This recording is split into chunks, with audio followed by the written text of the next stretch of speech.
घात समीकरण का जो मानक रूप होता है, स्टैंडर्ड फॉर्म, वो होता है ax² plus bx plus c बराबर 0। ax² plus bx plus c बराबर 0, जहां पर a का मान 0 के बराबर नहीं हो। a का मान किसके बराबर नहीं हो? 0 के बराबर। उसके बाद एक चीज हमारा है जिसको कहते हैं डी।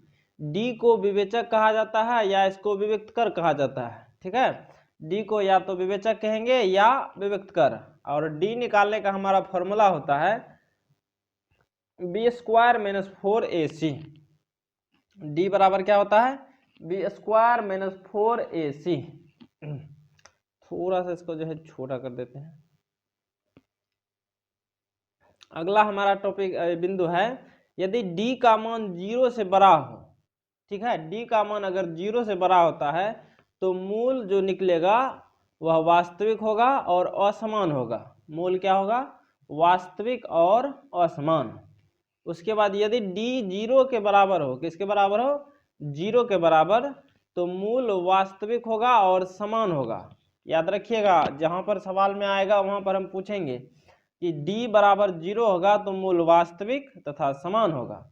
और d का मान अगर 0 से छोटा होगा, क्या होगा? 0 से छोटा, तो कोई मूल वास्तविक नहीं, कोई मूल वास्तविक नहीं होगा। अर्थात इसको हम कह सकते हैं कि इस कंडीशन में मूलों का अस्तित्व नहीं होगा, मूलों का अस्तित्व नहीं होगा।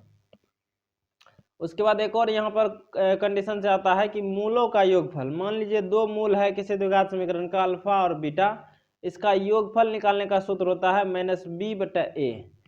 तो b बताए थे यहाँ पर, देखिए b है हमारा x का गुणांक और a है x² का गुणांक।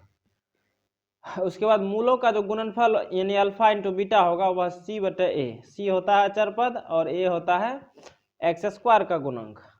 उसके बाद इसका भी जरूरत पड़ता है जिसको कहते हैं द्विघाती सूत्र। द्विघाती सूत्र से डायरेक्ट हम मूल निकाल सकते हैं और मूल निकालने का फॉर्मूला है -b plus minus √d/2a। -b plus minus √d/2a।